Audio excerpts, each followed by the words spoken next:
Anyone can be underrated. as You are now tuning into the latest episode of the Underrated as Fuck podcast. Hosted by the one and only Bliss. And you already know, Mighty Zay.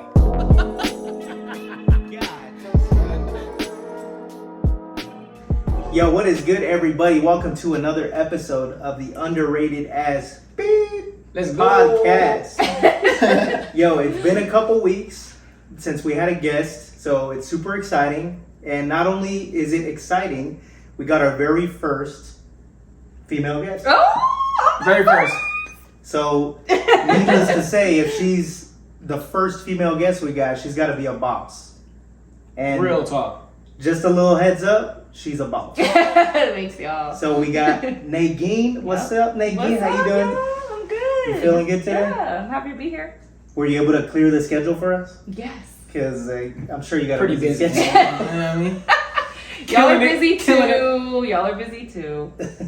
So I don't really know where to start because apparently you do everything, including being a NASA astronaut. What? I wouldn't be surprised if you had that on the side too. Oh my gosh. So I would love to go to the moon one day. Yeah, why not?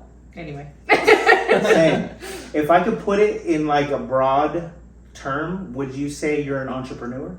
Yeah, for sure. It would have to go under that broad of a Yeah. category because there's so many things. So feed the audience real quick. Y'all ready? All your little titles, because entrepreneur is Yeah. probably an understatement. I would say Well, that. thank you. Yeah, Thank seriously. you. Let me real quick. Pop that collar. Right? Pop that collar. Okay, yeah, so entrepreneur for sure. I've done a multitude of different things. I have a marketing degree. I've been in marketing pretty much all my life because you need marketing for any business, right? So with that being said, I have been a health coach. I have done marketing, like had my own marketing business in the sense of like a one-stop shop for people that need different avenues when it comes to like events and nightlife and all that. That was my 20s. Health coach for 11 years. That's how I met this guy right here, right? Because we own the smoothie bar. Health One coach. of the best in the biz, let me tell you. Thank you. And I still will coach people if you need it. And so speaker, I've been a speaker, a coach, a business mentor, all in the realm of health coaching. But right now, I am back in marketing. So what I'm doing is, one, I have a family business. So that's the shirt that I'm wearing. I came from the office today. So Melt Aesthetics and Liposuction, that's my family Shout out business. Melt. Shout out Melt. So we do liposuction and Botox and fillers and basically everything in the aesthetics and body contouring world. My brother's a doctor, my sister-in-law's a nurse, and I am the marketing person and everything else in between. So it kind of, weighs on me to get this business to go, and it's going. So it's been really good. And then I also do marketing for 3 other businesses right now as well. So all on different scales. You own those businesses? I don't own those businesses. Okay, no. so they contracted They you hired to me, do- exactly, to do the marketing for them. And all 3 of the businesses, they have different packages on what I do for them, right? So shout out Sweet Magnolia Smokehouse Barbecue in Ahwatukee. Ooh, barbecue. Y'all gotta go check them out. Let's Okay, go check that out. Yeah, Mississippi Barbecue. The owner actually former pro baseball player. Came out of high school, played baseball. Dodgers? Injuries. No, I don't know. I don't know if he went major, but anyway, he got injured, and this was a passion. So he started this years ago. Real estate agent, Vanessa Stewart. He's a real estate agent, 20 years of experience. So if anybody needs a real estate agent for buying or Might selling, have to hit you up on that later. right? Right. I know. I'm like, I need to have her help me find a spot too. So. And then the third client is a sports massage therapist. So I've been seeing that on your stories. Okay. The cupping. So he does and cupping, heated scraping, sports massage, stretching. He works with a lot of like fitness people, athletes, things like that. So yeah.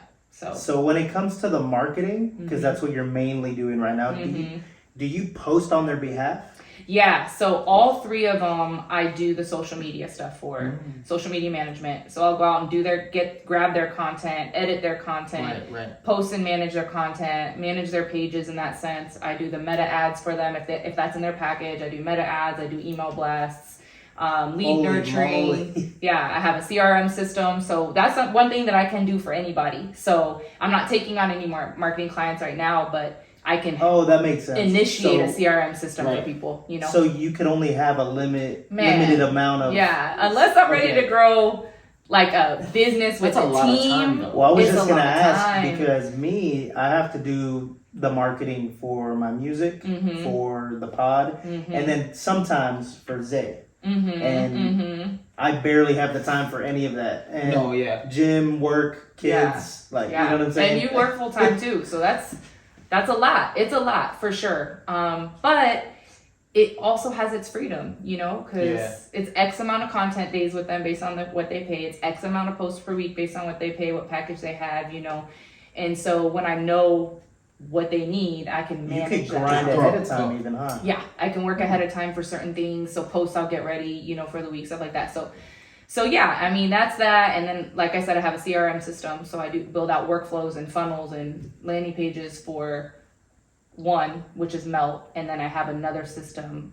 Nate, the sports massage therapist, is using the system for scheduling and stuff like that for different reasons. So I have that as well that I can provide to people. So there's a lot going on for sure. NIL deals with athletes. I'm on the board with Activate Sports Management, who helps college athletes, you know, with finding cash paying deals or business you know, deals. You saw it. Feel Good, we had a bunch of them. So now I'm getting athletes and people connected with other businesses. So you met the right there's a lot of person. Things. There's a lot truly defined person as underrated as, you know. So when I first met you, you definitely gave me the feeling of like you had a strong voice. So you mentioning that you were a speaker, that was like, okay, ding, you know, I kind of got that like validation in my brain. Like, what exactly did you speak about? Or you said you were like a motivational speaker? Yeah, I mean, I did that in the realm of health coaching. So I was a volleyball coach back, you know, in between too. So it's really? You know, when you're a coach, there's that element in you already, right? You already know. So coming from being an athlete and then the coach, but I started to speak on stages when it came down to doing training. So I would be asked to speak on stages in front of hundreds of people to train them on what I was doing to grow my business as a health coach and or how I was servicing my clients, things like that. Right. And then I did speaking, ran a women's empowerment group for 5 years, did my own life coaching workshop. So I would teach on mindset a lot and healing a lot. And, you know, so depending on the topic. So if I need to get some employees one day motivated, hit up Negin, right? Yeah. Hey, just add it to the list. You know, like I'll come up with something, no problem. I was a director at corporate America too, so I had to keep my employees happy, focused, driven. So is that something that you can learn, or is that something that you were just kind of born with? Like, do you have to learn and teach yourself how to really be as, like, I don't know, like optimistic as you are? You know how you're really bubbly and really like talking. I'm going to interrupt. I'm going to say you have to be born with it, but then you realize what you were born with and then you're able to improve it. Yeah, I would say, I don't want to say that nobody could be a speaker. You know what I mean? Right. I think you can develop into speaking anything that you know well. Right? Teaching or speaking on something that you know well, because it's easy to teach someone something you already know. Right? So it's really getting past the mental of, I got to be in front of people, I got to be on a stage, or people are looking at me. Like most of the time it's mental, but I do believe that people are given the gift of speaking. You know what I'm saying? Right, yeah. And there's a element to that where it's like captivating people, keeping people engaged, or what presence you have. You know what I'm saying? How do you carry yourself? Yeah, and it's people can learn it when they need to, right? Like in our health coaching industry, people were asked to speak on stage because they were doing so well in the business, but they didn't really have a passion for speaking, right? So it's like they could get up there and teach what they were doing, but there's the difference between someone who has the gift and wants to be up there and like, you know what I'm saying? You can tell the difference. Yeah, both can be very effective with the content. But you can tell those that are. It just depends on like what you're. I like trying to seeing speak about. somebody that's passionate Yeah. about what they're talking about. Right. I can tell when somebody's up there because they Like, have to. all right, well, let me just read this prompt, or let me tell you from my heart. Right. Like, you know? Yeah. That was nice. Yeah. Nice. That's a great example. That's what it feels like. I'm dead. So my first experience being on stage was obviously with my shows. And the first one obviously was like, okay, let's see what this is about. But after I did a couple shows, I liked it. I liked being up there. And I was always worried that I might have stage fright because I just didn't know. Yeah. But after being on stage, and it's just cool. I like it. I really do. So I don't know if I just have that natural want to, or natural like ability to talk to people. Yeah. You know, or if I'm just not like scared. It's probably a little bit of both. I think that I think you're scared. to me, there's no way that you would have a podcast if you didn't have the gift of speaking. That makes sense. You know what I'm saying? Because it's like Yeah. we exercise our gifts even when we don't realize we're exercising them, you know? Like someone that doesn't necessarily have the gift of it may not even come up with the idea like, sense, I'm right. going to do a podcast. Like, you know what I'm that's saying? not an Like option. they might be That's asked not to be on looking for at what those they know for perspectives, one, right. you know what I'm Right. saying? But yeah, to carry out conversation, to interact, to think on the spot, you know, that's a speaker. It's like you could have everything prepared, but can you speak on the spot? right. And you know. I think that's another big reason why we only have like guests that we feel like we can connect with, because it's like, how are you really gonna bring out a whole conversation with somebody you're not really connected with or really kind of interested in? So more, it's just falling in the lines of like whoever's like really underrated or who we see as like, oh, Yo, you're I'm grinding, so but not worried getting about the doing a pod with a guest that I just am not. I know. Like, That's the one time. I'm sitting there and I'm like, Don't do that. Oh. It could be. I could imagine though. You know, getting into a podcast, it's like having a guest that's just short answers. Yeah, you know what I mean? Yeah. Like, bro, what are you doing here, bro? yeah, like it's like So all what do right, do you for, know, like, cut. chill? You know what I mean? Yeah. What No, else? that's where you can tell the difference of Yeah. you know the gift of speaking, and sometimes people aren't meant to speak. They're just supposed to. They're meant to produce be there. behind the scenes and do what they do and be great at it. You know what I mean? You know something cool that I think is worth mentioning? So I don't think Zay has a lot of experience public speaking, maybe? Because remember sometimes when they interview you, you're like, I just got out of a fight though. I get it. My head just got knocked Look, around of you. A little jangly. I'm gonna give you your flowers though right now, but on the pod, you're flawlessly speaking. Yeah. You know what I mean? Also Yeah. didn't get punched in the nose 12 times. Yeah. I think too the element of being up there, being in the adrenaline, and then you know there's all these people watching God, at the yeah. same time, and they put a mic. So in what was front the of game plan? Yeah. I'm like, You're like, knock Get here and do it my out. thing. Yeah. I'm gonna write you There's a lot to think just about. flashcards of game plan flashcard. No, I'm just write it on your phone and then just. Oh, my just God. do like you how to do my prompts. you know when you cheated in school, because I know you cheated at school, bro. Yeah. So you know And when you used to write it. I used to write on my pen. Yeah, on your pen. On my pen. On so the I'd be like actual A, pen? B, D, C, D. Like on With the what? pen. With whiteout or something? No, it'd be harder. That's clever. Yeah, Oh, it'd be, man. It'd be a Sharpie. That Yeah. I never. So I had heard to be that careful, one. like, See, I'd I be- told you I knew I didn't even know he was a cheater, but look, I he's was giving always- he's giving young cats the trick right now. Diploma, you know what I'm saying? No, but now they got the watches. They can just like You know they're not letting them in with no watches. They're not letting them in Oh, with no, no that's true. types I of was devices so much anymore. more worried about getting caught than I was getting a good grade. So Yeah. I'm risky. I'm sorry. I'm Yeah, Yeah. I'm excited. No, I was a straight A honors. Like I was where I got. But you I still cheated- carry the I- energy. Listen, I cheated once and got caught. Oh my Bruh. god. I got caught. Well, The where teacher was brought us in. He was like, "How did you?" I don't even know. I don't remember how. I think I was I a junior dead. or a senior in high school? Of course, it would be Or like was it around like middle the school? end. I don't remember. I don't remember. You went I from don't- junior to the middle. I don't remember. And did you get in trouble? Yeah, I mean, because it was like they were so shocked because I'm such a great student. Yeah, like I was like a straight A honor student. Like, what am I cheating for? I don't even remember why I cheated. I think I was just nervous or something. And man, he pulled us in and he gave me another chance to take the test, like a different version of the test. He gave me another chance. I bet you scored higher. I think my character like gave me that chance. You know what I mean? Because. Ooh-wee. I was like, don't tell my mom. Get that teacher to comment on this video and tell everybody what she scored the second time around, because now I'm curious. I don't remember. I'm pretty sure. I know I passed the class. I already know that. I never tried anything less than a B. I think I got 1 C in high school, and that was like, I thought it was the end of me. My mom was so strict. I barely passed in high school. Yeah, I crawled. I crawled, he said. I crawled. Oh my gosh. Oh man. So that's actually leading me into a great question. Where did you grow up, and then where did you go to high school? So I was born in Iran. I am. I do rep AZ.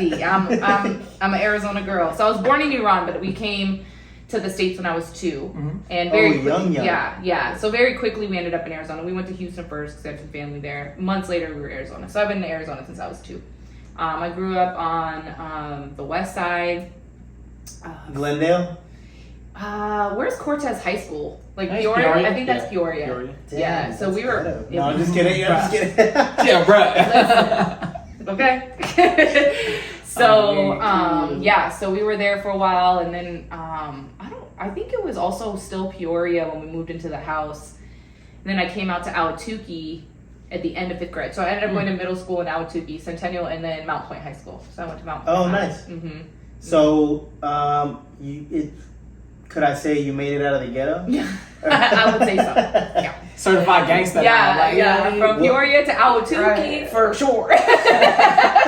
About to be in Scottsdale, better watch out. Yeah. So when you got out of high school, were you already doing kind of like the whole marketing stuff? No, I was playing volleyball. I was a volleyball athlete back then. Okay. So yeah, I did. So I played volleyball. I actually figured out that it was volleyball in 8th grade. So I was a late start to the sport. 8th grade is late too? I feel like me personally, I feel like whenever you find something when you're kind of already grown at it and then you're naturally just good at it, you have a better mindset to be like, oh, I could do this, and this to improve. Yeah, well, I think sometimes you start so young with sports, you're like, you know what I mean? Yeah, you get burned out. But in a way. Yeah, I was going to do track, and then I was going to do basketball, and then I ended up in volleyball, and I was horrible. Oh my god! When you first was horrible. No way. Wait, so did you join it because your parents got you to join it? No, my brother did start playing. My brother's 8 years older than me, so he was already like out of college and stuff like that, but he was playing sand volleyball, and I thought that was cool, right? And so that's like at the park, right? Yeah. So I was like, and then so he kind of got me into it. I didn't really know much about it, until I saw him doing it. He kind of got me into it, and once I started playing, I was like, I love this game. Like, I really fell in love with it, but I was horrible. Yes, in 8th grade they extended the tryout for girls. Come here. Listen, so we had tryouts, right? And volleyball's the first sport, so you tryouts like first day of school in middle school. And so we had tryouts for the week, and then there was a couple girls that transferred into the school like late, right?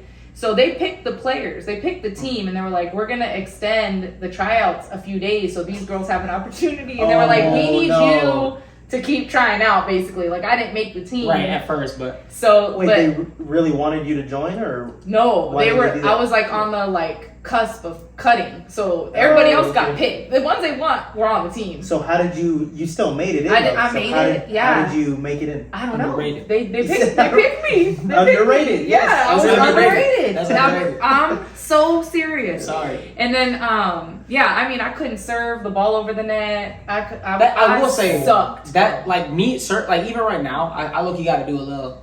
Oh, we gotta work on that. I know. Just with the serving though, like if I'm like in the middle, just doing my thing for a minute, and then like we rotate, and then I have to serve. Yeah. At first serve is gonna be like, I know I'm gonna need a retry. You can't be fighting in the ring and not know how to serve a ball. Yeah, that's why I just punch it down. I'm weak.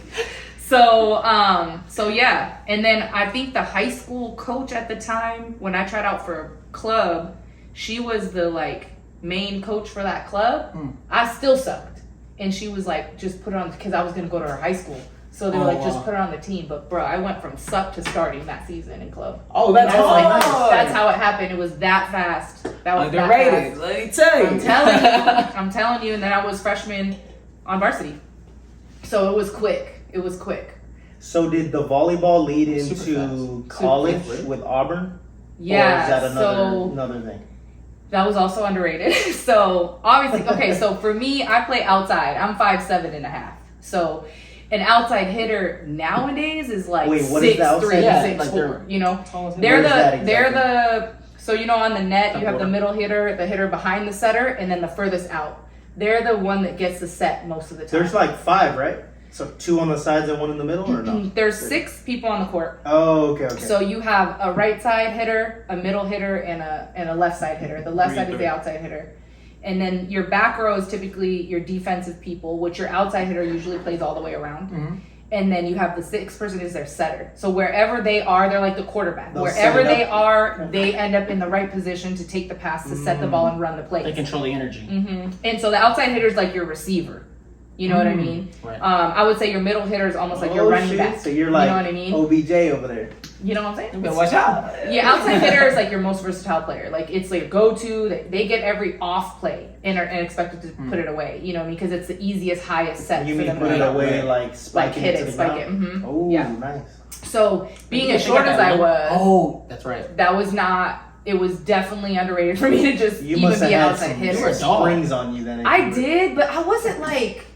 I did. I had to, right? Right. But it wasn't like, oh my God, that's that girl with the. They were like, oh, she can jump. You know what I mean? But it wasn't like the obvious, like, oh she's my gonna God. elbow over the net. Yeah. I think I was just really smart and athletic with what I did. So I played outside, and then I got recruited to. I got recruited by small schools out of high school, but I ended up staying and going to Scottsdale Community.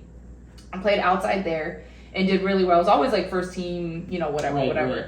But I always knew in my heart I was going to go D1, and people thought I was just crazy. I was like, I don't know. God, that's the cool thing about him in the house. He's telling me like I'm going to go D1. I was getting 0 D1 offers. And one day I got a phone call. I low-key didn't even know Auburn was D1 when they called me. What a shame. So what's Auburn exactly, or where is it? Auburn University. It's in Alabama. I've heard of it, but I never. It's in Alabama. Okay, Alabama. So it's D1 SEC. It's Alabama's rival. You know what I'm saying? So was that when you got the phone call? Was that your like savior? You jump on it right I didn't know they were D1. Oh, so they called you like, hey, we want you. I was getting calls from schools, right? But they called me like, hey, this is so-so. At the time, it was a different coach. And you were declining them because they weren't. No. They were offering me a visit. So they were one of few. I also went to a school in Louisiana for a visit. But they were like, hey, it's Auburn University. You know, they were talking to me about the school, and they were like, we'd love to have you come out for a visit. And I wasn't a no for visits. Like, I'll take the visit so I can see the school, see what's up. You know what I mean? Because I knew I wanted to go somewhere to play. So it was like, if they're offering me a visit, I'm going to go. So they set up the visit. I called my best friend, and she was like, what? Auburn, girl, that's D1, SEC. Like, you're going big. Like, what? And I was like, I knew it. You know what I mean? I wanted to know your emotion right when you heard that. I didn't. Well, when she told me that they were D1, I freaked out. I was almost frozen. Like, for real? Like, what? Wait, for real?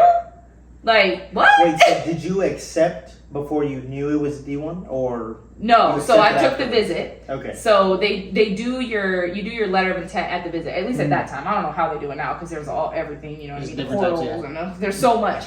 But so you would go out there, you would take the visit, and then they would do the letter of intent there.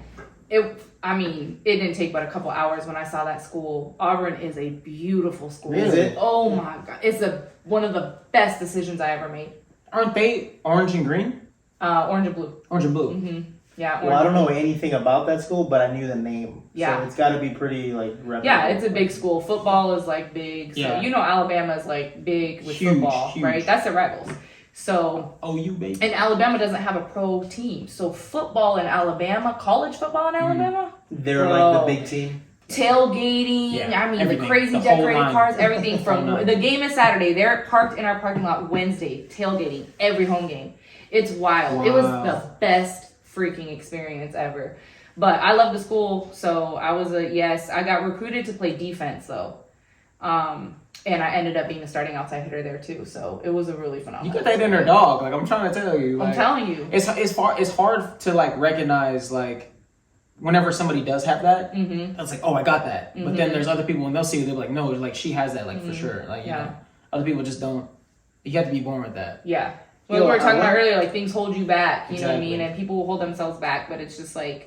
And I haven't been perfect. I've held myself back too, and had my doubts, had my times. You know, I talk about that in my podcast, but definitely a lot of underrated stuff was going on, you know, in my life. But look, Mama, we made it. Look at that. On the way. Yeah. Was there like scouts like watching you guys, or you know what I mean? Like how? This is another crazy story. It's a crazy story. Listen. Because you said you did not expect it, right? I did not. I didn't know about Auburn myself, so I didn't send no tapes to Auburn. Right? Like I didn't do no seeking to Auburn. I definitely got tapes done. You know, back then it was a VHS. Oh yeah. So yeah, I'm telling my age a little bit, but so we got tapes made with my highlights and sent them out and whatnot. So a girl that played at South Mountain Community College sent a video to Auburn, and they were playing us at Scottsdale Community College. Whoa. No way. So you just happened to be there. And I stood out to the coach. No way.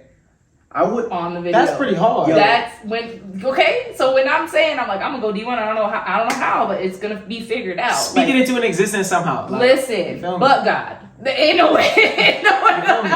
For real. Wait, so could we just highlight for a second that just doing whatever you thought you should have been doing in that moment got you that opportunity? Because if Absolutely. you were never there playing whatever game that the tape was on, they never would have seen you. Yeah. I just say all the time, like whatever you do, like you have to put your heart and soul into it. Everything. If you can't, stop doing it. You got to be delusional. Listen, delusional, because You have to be. it's Like goosebumps. there's so many opportunities that come your way when you can stand out like that, right? And people will, like, we all get in our minds, you know what I mean? So that's why mindset's so important, because it's like you'll start to like underdog yourself in certain situations, right? Like, oh, I'm just gonna go out here and just do my thing and we'll see what happens. I always say this, you never know who's watching. You never know who's watching. And half the time you'll be looking for the big wigs that you think you need there, and you won't know nothing about that one person in the corner that nobody knows that has the network that you want. Like, you never know who's watching. I say that a lot about myself. Like, people, I'm not out there like that, right? Like, I don't have 1,000,000 followers, and I'm not in everybody's stuff like that. Like, as far as like just, you know, the face everywhere and just like, you know, celebrity status in a sense. But you don't want to cut me off.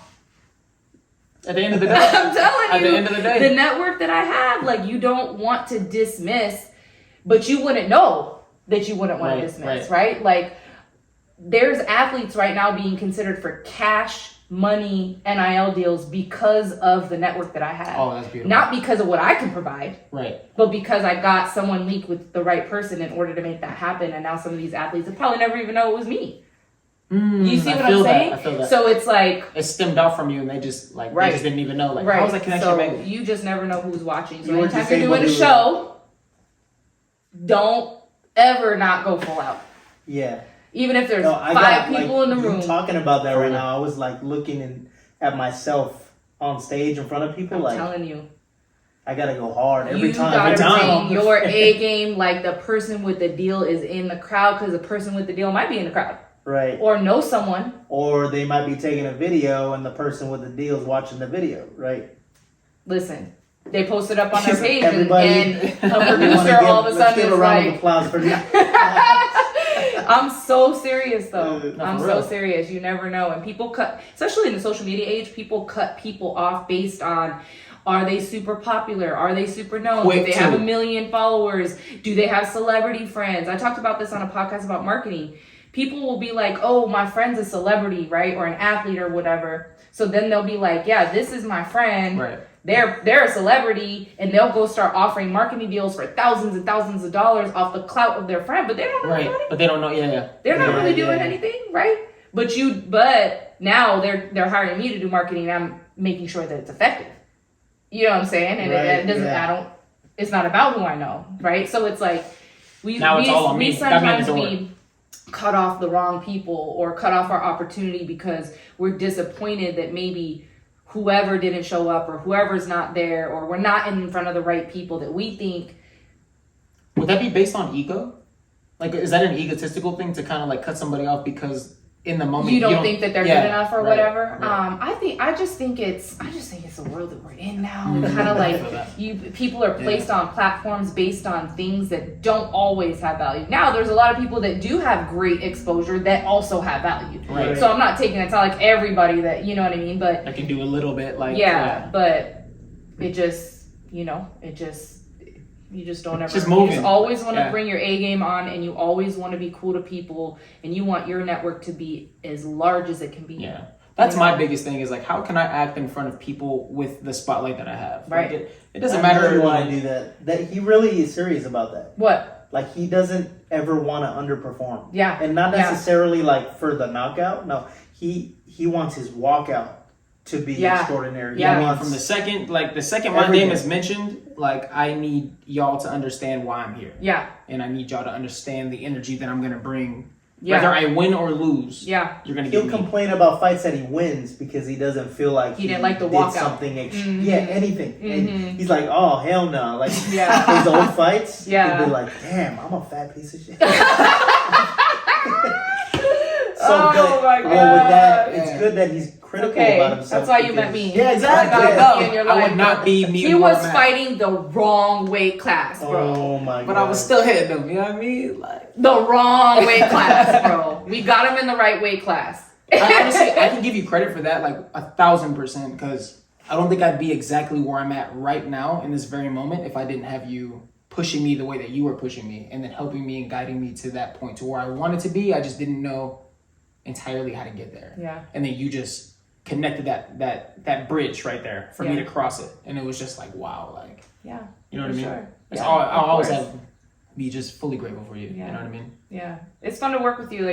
I just want people to win. So if I can help you win in what you want to do, get to where you want to be, like that's no matter what I do, that's what I am. I would say, you know what I mean? It's just like someone who believes in people, pushes people, encourage them. Like that coach is always going to be in me. You know? Is there ever, you know how you just said you just want people to win? Mm-hmm. So would there ever be like a weird thing where you get a client reaching out to you or a potential client and you don't really like what they're doing? Mm-hmm. You know, would you turn that kind of person away, or is it business? If you know what I'm saying? yeah, so that's a great question. I stopped my marketing business that did nightlife because I got to a point where I saw my friends were willing to lie and cheat, you know what I'm saying, in order to make it big in that industry. And you know the music industry is nightlife like AKA nightlife, strip club stuff? No, not that far. Just like just clubs. Yeah, clubs. just Okay. clubs. I never got into. I wasn't sure if you were strip using club it as thing. a cover. You know what I'm saying? I didn't go that far. I didn't get that deep. Now see, if I wouldn't have cut off what I was doing because of morals and values, I wouldn't be surprised if I would have ended up there as well. Because I was the one-stop shop for like 15 promoters in the city. Wow. People came to me. I had the models, the street team, the videographers, the photographers, the VIP list, the Texans. So it was like the promoters would come to me, and I would provide whatever they needed. Yeah. But I did have investors. Long story short, things went south. Falsified contract for the model, falsified contract for the venue. We had flyers out in the streets, and we found that out. And that was someone I knew. It wasn't just a random person, right? That basically did the contract with my investor. I was the middleman, luckily. So my name wasn't on any paperwork.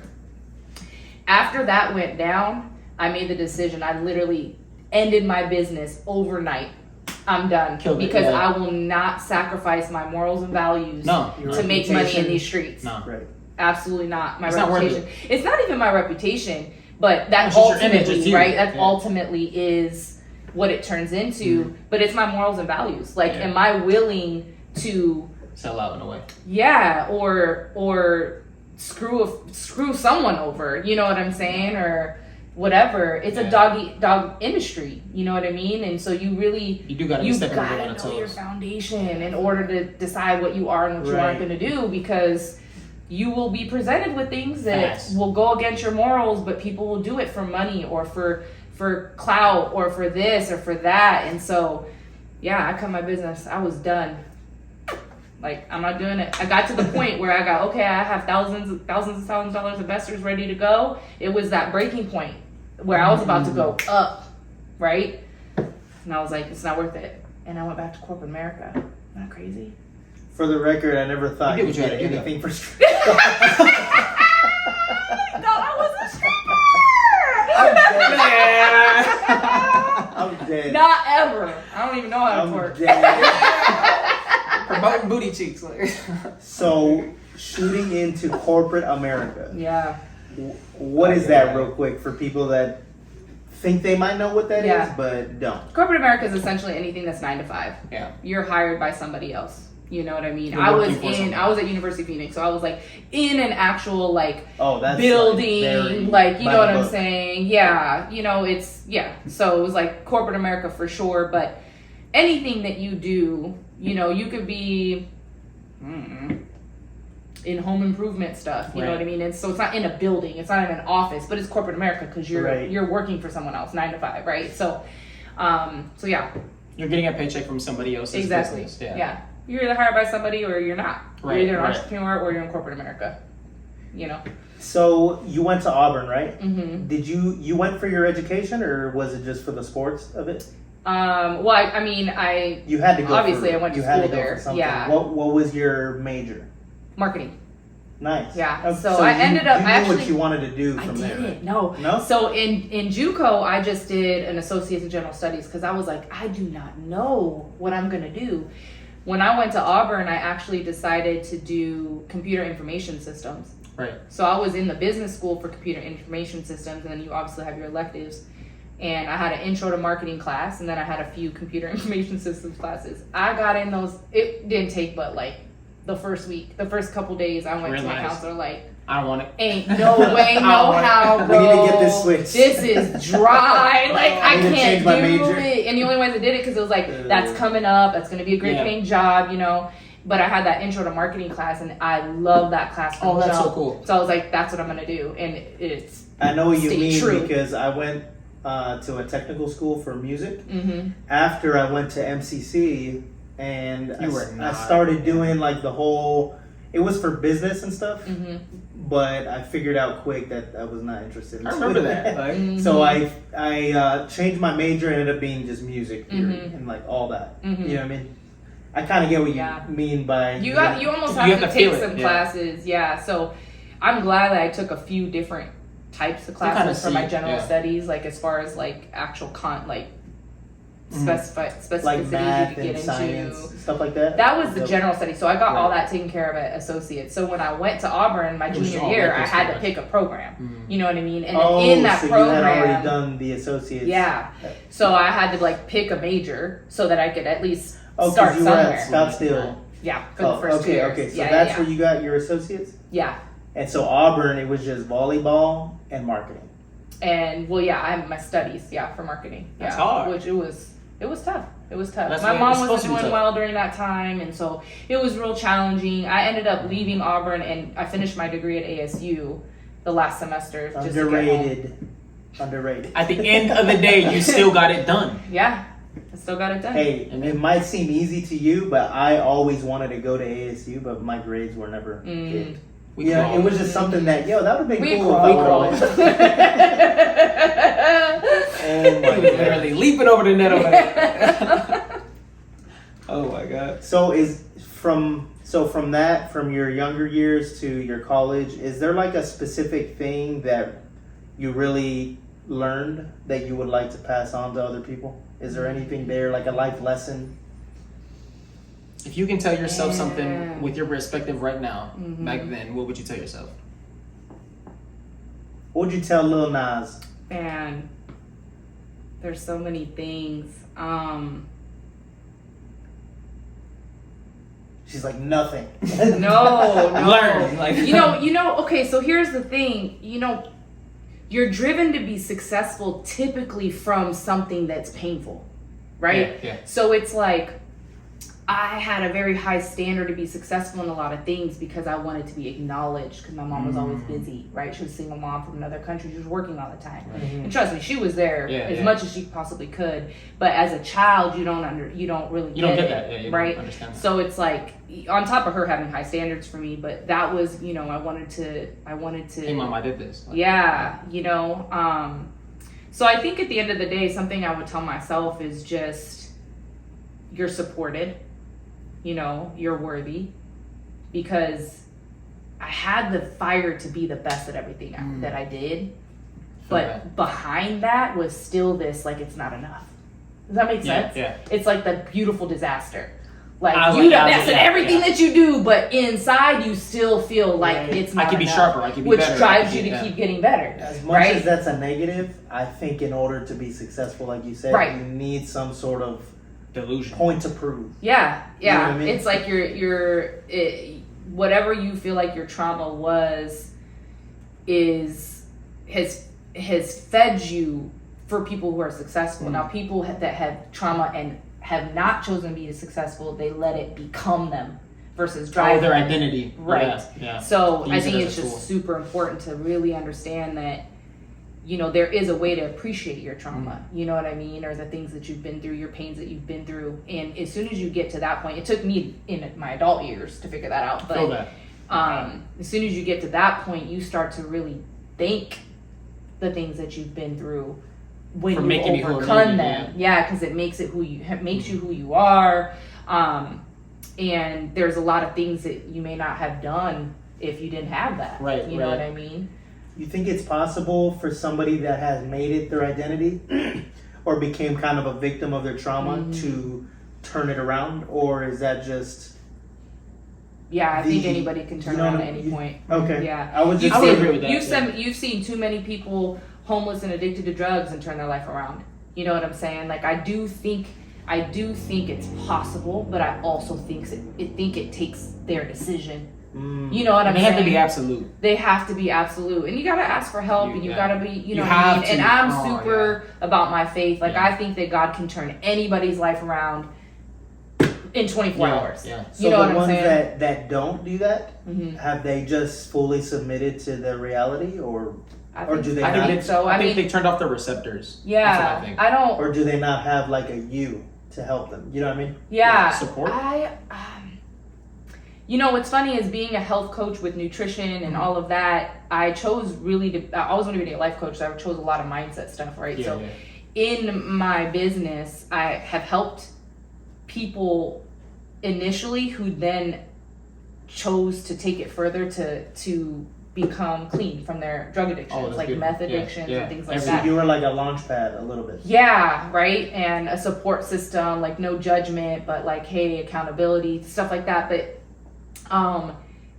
it ultimately takes their decision, and I don't know, you know, I've never been in that position, so it's hard. I don't want to say, well, this is what they're doing, you know, because I feel like that comes from an opinion or a judgment. That makes sense. You know, but I do think that what they need to know is that it can change. I think a lot of people believe that this is just it. There's no way out, because it's too hard to take responsibility for you put you in the worst situation ever. It's really hard to take responsibility for that, and I think that is the pride that the ego part, you know, of the whole because thing. you don't want to take that on, because then you just feel horrible. Yeah. Now you have shame. But you have to sit in that feeling to like really in it, you gotta burn, you know. It's the hardest thing. Yeah. It's the hardest thing to do is to allow yourself to feel shameful for the things that you have done that put you in the position that you're in. But once you get to that point, now you're it's peace like, with that. Oh my god. Yeah, now you have nothing control. stops you. Yeah. Yeah, it's like stops. I get goosebumps. Crazy. Yeah, you have control. It's like once you realize you have control of how you feel and everything bad, then you know, okay, well, if I had control of all this bad stuff, then that means I have control of creating the good stuff, because I have control. Right. You know what I'm saying? Yeah. Like, if it's my fault, then let the good stuff be my fault too. And it goes both ways, but I think we get stuck in that victim mindset, like you said.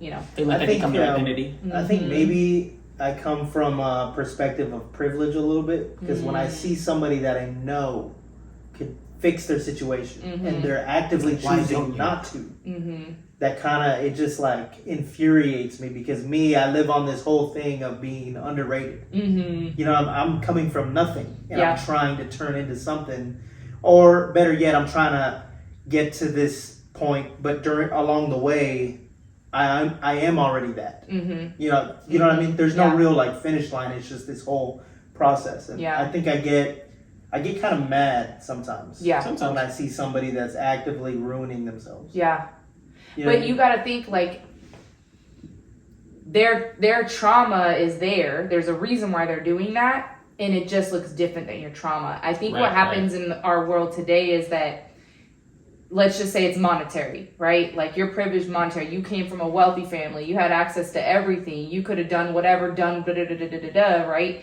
And there's also like, we see that, but you don't know what's happening in the house. You know what I mean? They may get no attention. They may get no love. They may get nothing, right? And now they're doing dumb stuff to get attention. So that's the only way they know how to get attention. You don't know what people are going through. I think at the end of the day, in our world today, there's so much more trauma than there ever was. I feel like back in the day, between how you grow up, parents, the world, the bullying, the drugs, the TV shows. Yeah. There's literally TV shows of things we would not even fathom having back then, talking about.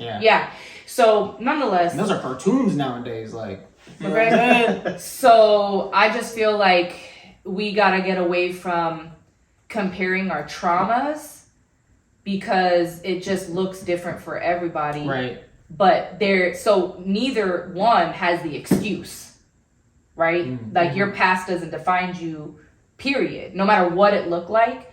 But I think that who's to say what you went through is worse than what I went through? Because they may have came from a wealthy family, but maybe they were bullied their entire time as a little kid because their mindset was beat on. You know, you just don't know. You just literally, you don't know. You know what I mean? And so privilege doesn't always mean easy. Right. You know what I mean?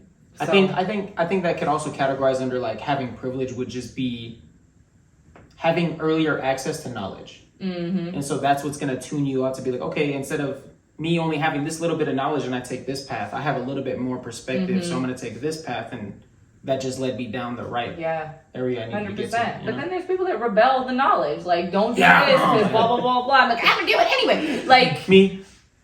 You know? I mean, but I still think, no. I think you had a lot of opportunities to make the wrong freaking decisions in your life, and you made the right ones. So let's not go there. I'm a witness to that. I'm a witness. Yeah. There was plenty of times where you could have done some stupid shit. Yeah. And I seen you, maybe even myself being like a gentle kind of giant, so to speak. I'm not a giant, am I? No, but I think I had a good influence on him for a lot of things. God, so many things. So like that's another thing that I can always like. I'll always have your back on, because no matter what, any step of the way of life that I've kind of like ran into that I needed guidance, we've always had each other to bounce off it. Let's think about it real quick. Wait, before you jump. Before you do you're like, before you do that, let's chill for a second. I'm like, okay, you're right. Wait, how long have you guys known each other? Holy 14, moly. 15 years. Okay, so you've been around for a lot of the story that I heard. Yeah. No, for sure. I feel like you have a lot of reasons. A lot of times you could have made decisions that would be aligned with what you were around, but you chose the other way. You know what we call that? What? Underrated.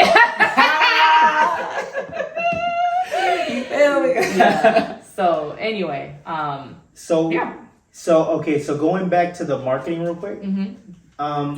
What are like the challenges that you face in your industry? There's so much to learn. If there's a lot, what is like the main like 3, maybe 4 or 5 that are just like the most challenging thing is like the different in marketing when you think about Google and Instagram and TikTok and the different algorithms and the SEO and like how to make sure your stuff pops up and how to like sometimes I know you know. I sometimes just want to throw my hands up and just be like, this is a joke. Because I should have 1 million followers at this point. You know what I'm saying? I was like, you should. So, but but what marketing is, I think what people also think is that what marketing is just that, and it's not. You know what I mean? It's like all my clients are successful and they don't have 1 million followers because marketing is actually strategy. What are you doing behind all of that that's getting you to where you want to be? Okay, so yeah, you're going to put eyes on me. Those are platforms, right? That will enhance what you're already doing, right? But they're not the end all catch all, right? So, but the biggest challenge is like algorithms, SEO. I don't know SEO like I would like to know SEO. That's like the Google stuff. The Google like if stuff. Somebody typed in, I'm really like, I got a lot of loose skin. Yeah. And I want to lose it. Yeah. And then your business pops up. Exactly. It's like melt. Yeah. Right there. Exactly. So right now I've done some research and stuff to hire someone to come in and do that with their expertise. Otherwise I'd have to go to class and learn all that. And I just really don't care to add that, you know what I mean, to my business. I'll just outsource it. Right. So that is, I think, the most challenging for sure. And then for me, I mean, at the end of the day, I'm doing 4 completely different industries, right? There's a barbecue restaurant, there's a real estate agent, there's a sports massage therapist, and then there's aesthetics and liposuction. Oh, that's right. It is. So it's all completely different, right? You gotta so handle them differently, right? Yeah, each one has different strategy. Even the content has to look different, right? Different like, I don't want everything I do for everybody to look exactly the same. Have a signature, you know, like the cookie cutout of everything. Yeah. Right. You're like, this is the Nas cookie cutout. Right, exactly. Yeah. So I don't want it to be like that, you know what I mean? Or even when you go to my personal page, I don't want it to look like that like theirs else. either. Right. So I think I've done a pretty good job with that, but it takes more intentionality, you know what I mean? Because I know that I could go to a bunch of people's pages and her page will look like her page will look like her page will look like her page because they're doing similar things, you know what I mean? And so there is value in duplicating successful things, but you always want to put your own twist to it. And so it just takes a little bit more attention, strategy, time, you know. So the question that I was thinking of while you were talking about that was, have you ever worked with a client, or if you haven't, what is your way to tackle this situation? Like, did they come to you as if, how do you make my business go viral? You know what I'm saying? Yeah. How do you handle expectations? Yeah. I just let them know that's a crapshoot. Like, and going viral doesn't mean that you're going to blow up in your business. Because here's the thing: there's a lot of people that have a lot of followers that didn't organically get those followers. And now it's driving all of us to think we need to have all those followers for our business to blow up, and they get one sale from those followers. Does that make sense? I've had too much experience personally with my own page. My own page isn't a massive following. And I used to mentor on this as well. You were in the mentorship program for a little bit. My own page doesn't have a massive following, but I was number 1 in client-based business on the team, right? You had the followers that mattered. It's having quality people that are engaged, that are following you because they're following you for a reason, for what you do. Right. You know what I mean? So, and all of my my clients have grown in their following, but all at different rates depending on the strategies that we've had. You know what I mean? So is the following like even one of your strategies? Like, not necessarily. I mean? It's not necessarily. Because like they can have a successful like ad campaign and only have 100 followers, but out of that ad campaign they got this many clients. Exactly. You know what I mean? Like Melt, we've been growing. We're getting more clients. We're getting more exposure, and our SEO hasn't even been tapped into yet. Oh wow! I'm talking to someone to add SEO in for Google, right? So I've just been managing the way I know how to manage it. But I've been doing ad campaigns with Melt, so we have like 400 and something followers, but we're doing well as a business. We're growing month after month, right? So we've grown I started it, obviously, so we've grown like 400 and something followers, right? But the business is growing massively, right? No, I wouldn't say massively, but we're growing. Like, we're headed in the right direction. Now, my barbecue restaurant... 50 people? Right, that's like... Right. And they don't all come from that. You know what I'm saying? So it's like, I don't want to just put all my eggs in that, because they don't all come from that, you know? Yeah. But obviously, when you do ad campaigns, you want to make sure you have a lead generating process that has a lead nurturing system. That's why we have the CRM, and over time, those leads turn into stuff. So there's a whole strategy behind it. But my barbecue restaurant client, they've grown, I think, like 1,800 or so, 2,000 organic followers like food. In the last, in like 90 days or 4 months. So they're growing way faster than the business, from almost a year ago when it comes to following, right? But they have different strategies. That makes sense. And a different audience. So you know what I mean? People are going to follow the barbecue, they want to see the food all the time. Aesthetics maybe not as much. You know what I'm saying? It just depends. So depending on their strategies, is that how you base what package you kind of give your clients? Based on what package they choose is then how I develop the strategy, right? So my real estate girl, all I'm doing is just content for her. She just wants actively showcase. She just wants to stay relevant because she's doing the work behind the scenes. So when she has a listing, when she has buy, when we want to put valuable information out to teach people. So we want to grow and we want to get more exposure out there, but she doesn't have me necessarily working to grow her leads. She just has me getting content up to back what she's doing. So I'm just doing content and posting for her, right? So she's the smallest package. So I have no strategy game. You're just doing that. Yeah. But you've done that so much to you that comes like second nature. It does. It's a whole different industry. So I have to learn a lot, right? Or look up a lot to be able to give the right content out. You know what I mean? Or ask her. Description behind, Yeah. But so depending on what they're paying me for is what strategy I'll bring in. Like my barbecue client is my highest paying outside of Melt, obviously our business, and I do a lot of PR work for him, like finding people that can also strategize around getting him exposure. Kind of getting him all into just one pool of being like, all right, let's be successful. Like, So a lot of strategies with him. That's really dope. So you would like talking about the cookie cutter thing. Like if something really, really worked for one. Would you like tweak it and like see if it works for a different? For sure. You know what I mean? Yeah, for sure. I've done that a lot with the real estate client more than anything, because what they're teaching, what information they're getting out, the funny stuff that they do. Yeah, for sure. We do some of the funny reels and that kind of stuff because people like humor, and if it works, why reinvent the wheel? Yeah. But you don't want it just to all be that, right? So it's almost like the 80-20 rule when it comes to this. Like 80% your content, 20% like we can duplicate some things. You know what I'm saying? So genius. I love all your marketing stuff.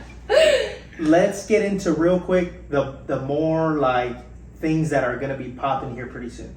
Okay. So you told me a little bit. I've seen a little bit on your stories. Let's talk about your podcast. Okay, let's talk about it. Let's do it. So, what's the name of your pod? When can we expect to hear the first episode? Ooh, that's a really great question. So, the name... Yeah, right? Okay, so the name of my podcast is A Vibe Called Blessed. Okay, A Vibe Called Blessed. On Instagram, it's Vibe Called Blessed Pod. And TikTok and YouTube. That's the same thing for all of it. So... when can you expect the launch? Well, I have recorded the first episode and it's pretty much ready to go, but we're not gonna half step anything around here, right? So I can't be a marketing person and do crap marketing for my podcast. So although I do believe like you can just come out like, listen, don't stop yourself from doing something that you want to do. Stop overthinking it. But I have the right people in my circle that are helping me make some really cool things happen, right? So, my friend that did all my website, flyers, photography, all that, back when I had my marketing company in my 20s, the nightlife stuff, we've reconnected. So he's going to create an incredible intro for the actual pod, and we're going to do kind of like a vlog style mini movie type of content to kind of announce the launch, and then we'll launch the first episode. So we're in the works for all that cool marketing stuff. So I don't know. I mean, the episode is ready, but I'm not in no rush, right? If they got you and they're following the pod page and you, they're gonna see the rollout and they're gonna know. It's coming for sure. Yep, you can subscribe now. You can follow now. There's some stuff up, but we're gonna be doing some like B-roll stuff, some cool stuff to really emphasize. Yeah, like lead into the first episode's posting and launching. So yeah, it's gonna be some cool stuff. Some cool So stuff. are you able to give us like what the pod's gonna be about, kind of? Yeah, You yeah. can be vague. Yeah, no. My like episode or the pod itself. Oh, The just theme of like the pod. kind of your, like for me, the underrated. Yeah. My goal, like when we have a guest, our goal is to just kind of spotlight them and really show why they're underrated. Yeah. You know what I mean? Yep. So a vibe called Blessed is basically where you can go and find hope, inspiration, and application to live out the blessed life that God has for you. So it's going to be a combination of having guests on, to have them come on and speak about their life, where we can highlight and glorify God within their life. Right. And give people hope and inspiration with their relatable story, but also there'll be some questions for that application piece. Like, if I related to you and where you were, what was one thing I can go apply right now to start seeing that shift in my life so I can live out my blessed life? Something I've always said is your life is your message.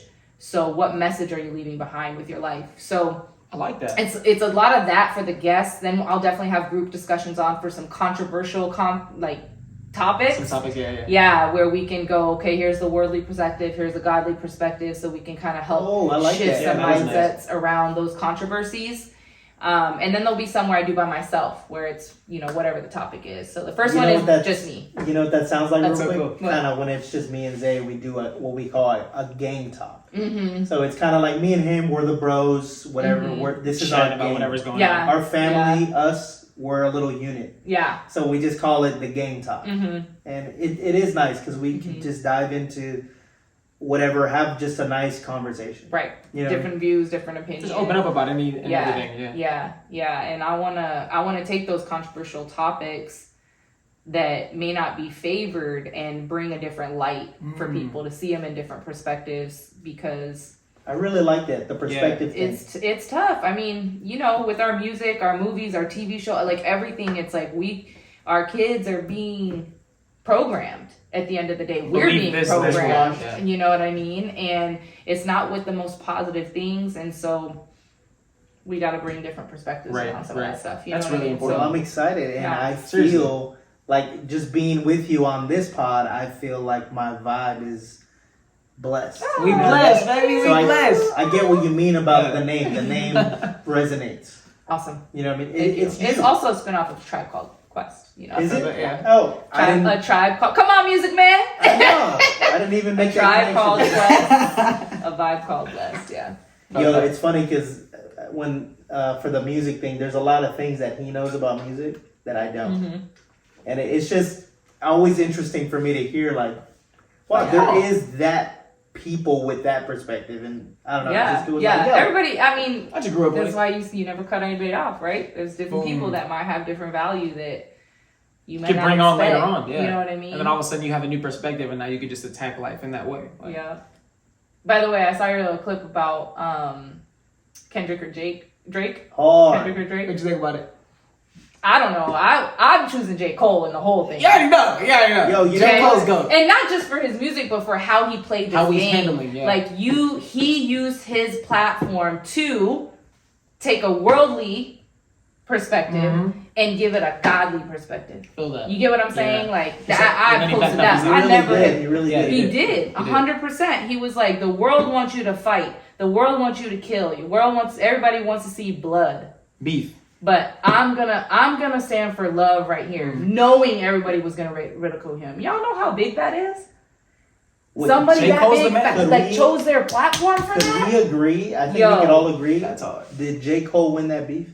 I'm gonna say yes. Absolutely. In the grand scheme of things, for sure, with the things that really matter in life, The things that really for matter. sure. yes. His character For sure. spoke volumes. volumes. And it's not favored because the world is brainwashed Yeah. into beef, blood, especially like Get the 'em. rap and hip hop. You know what I'm Yeah, saying? yeah. It's like that's why I really like D1. That's a whole nother conversation. But Isn't that D1 really gives cool a about, like, life? Full perspective on that. Like, we live so long fighting for everybody else's validation until we finally get to a certain point of being like, no, the only validation I need is myself. Yeah. And so whenever you realize like, oh, I do need that, and then you actually stick by it, and then you start to see the real people that'll be like, oh, I respect that. That's how you know like those are the other real people that, you know, 100%. It's just cool to have like that community of like realness around you too. In a very authentic way, J. Cole was very on brand. Yes, that's literally that's him. That's what he reps. Yeah. I mean, he shifted to that such a long time ago. Yo, with that he had that little rapper. push. I forgot his name.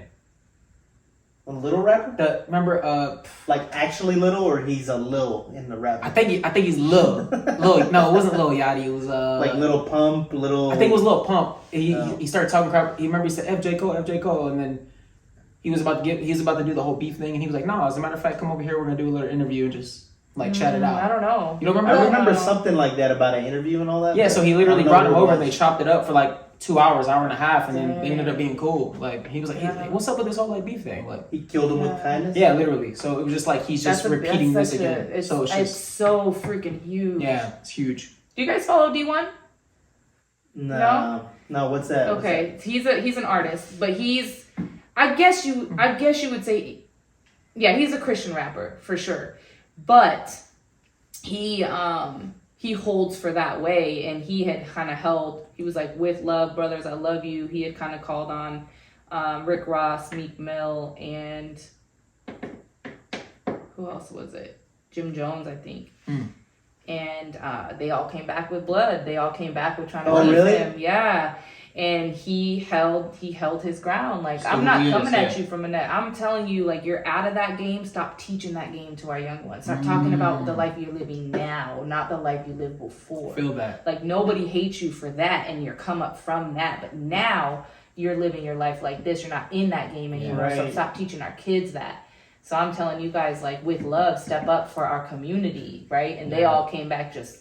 I mean, they came back like strong. Like the gangbang stuff, kind of? Yeah, just drugs and killing and, you know what I mean? Like, all the street stuff. That they're not in that anymore, right? So now they can speak to what they're doing in their life now, but they're like, well, that's making me money, so I'm gonna, but they came at him with the, you know, making all kinds of ridicule, making fun of him, making fun of everything. Yeah. So anyway, it just reminds me of that. So I was proud of J. Cole because he's not necessarily a Christian rapper, right? But he's standing for just love himself, at the end of the day. And like, why are we fighting? Right, I respect you as an artist, bro. Like, you're good. Right. Like, Kendrick can't say Drake ain't good. Drake can't say Kendrick ain't good. J. Cole, they all are good. Yeah, like, you know what I'm saying? Like, what are you talking about? Yeah. Y'all are who you are for a reason. You know what I'm saying? So why? Yeah, I mean, for the most part, it's like tabloids. I do, and I really enjoyed the old beefs. So like 50 Cent, The Game, like beefs like that, I really enjoyed. But like nowadays, like beefs are just completely different. So it's just people take what's said to reality, you know. Well, I mean, I guess they did back in the day. Yeah, I was like, oh, they did a little more back then. They did kill each other back in the day. What am I talking about? Or podcast. Yeah, I know. Oh god. Yeah. The beef before was real, and this whole like Kendrick Drake beef, this is just kind of like. I think this is another marketing scheme. I think it. They say they both have albums ready to drop, so this could just be a that means? Marketing. Exactly. Hey, spend that money. I need it. Like, it could easily be a marketing. And they were like, "How can we get the most? How can we get the most out of our album?" Yeah, check it out. I got this plan for you. Get this. That'll never be my strategy, yo. That'll never be my strategy. It'd be like, just get everybody together in the studio. So you was talking to Cole. You rap about how great he is, and you rap about how great he is. That'd be kind of hard, though. I want to hear that. Listen to me. Oh, God. I think I just put out a strategy. Y'all better be listening. Listen. Anyway. All right, Negin. So I put together it's just like 7 questions, but I think these are some good questions to really give a great perspective on who you are. Okay. So question number 1. On the spot. What is one of your biggest fears? Ooh, one of my biggest. I really suck at on the spot questions, by the way, because I like going to panic mode. So we're gonna try to do this at my best. Like, literally, I'll know my favorite color, and somebody will be like, "What's your favorite color?" I'll be like, it's different. It's great. Okay, so yellow. What is the thing I fear the most?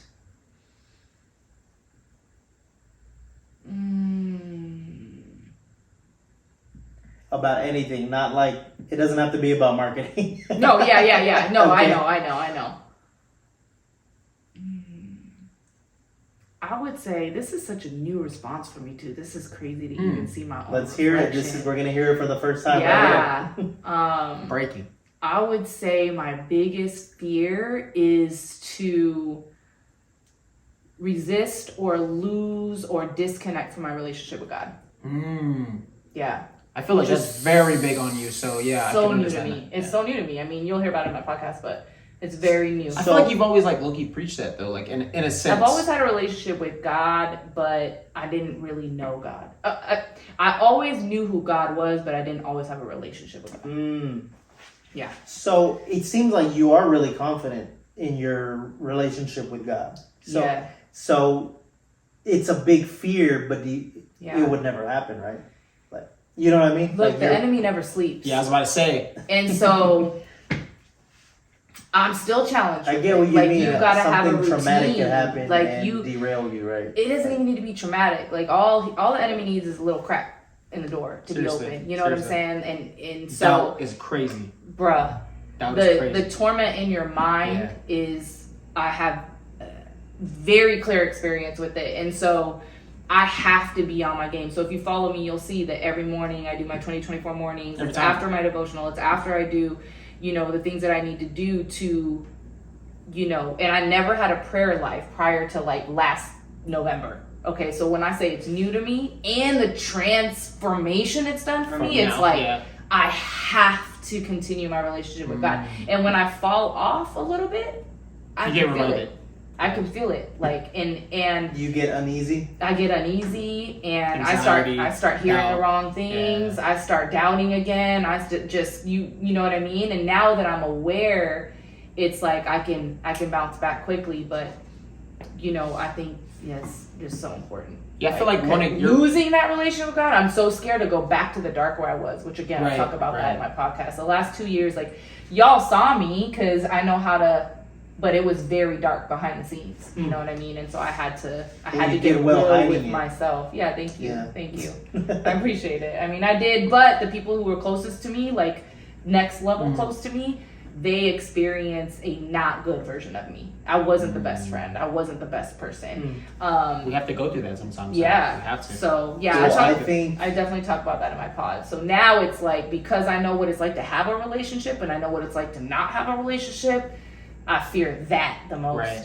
You don't want to turn that person on. I think you having that fear actually reinforces you not wanting that. 100%. Even more. Like, yeah, that's why they say God-fearing, right? Right. So, and someone the other day was like, I don't like when people say fear God, because God's good, right? And it's like, it's not necessarily fear God, but instead of fearing all these other worldly things, fear not having God. Yeah. Fear not having God in your life. And so that's what it means to, like, I'm God-fearing, meaning, I'm not going without him. Right. You know what I mean? And so I have to fear losing him more than anything. Fear what he thinks about me more than what everybody else thinks about me at the end of the day. So. I think a lot of people, they can get a lot from you. I feel like one of your strongest traits is consistency. Like, whatever you decide to do, it's just, that's what you're going to be doing. Yeah. You know what I mean? For however long you feel like you need to. Yeah. And I feel like that's really important if you're really finding your relationship with God, and if you feel like you really are getting your strength and great, amazing perspectives from that, like knowing you and you being consistent with that, it's just gonna just further improve who you are as a person. Yeah, thank you. I'm excited for it. It's just you're like just a fire that doesn't burn out. It's just got the underwater fire. You somehow figured out a way to have that fire going without wood. Yeah. That's crazy. I mean, I used to try to control everything and feel like all of it was on me. And now that I've given up that control, it's like that fire is lit, and it's like part of it's me, but it doesn't take as much of my work anymore. You know what I'm saying? Feel that. It's a whole nother. It's so much effort just to make sure that's going, but like now that you have this to lean on to help it burn, it's like, let's go. Yeah, I don't have to work on having peace. I have peace. Right. You know what I feel mean? That. Oh, that was hard. I don't have to work on. That was hard. Doing things to make me happy, or other things happening to make me happy or sad, because I have joy.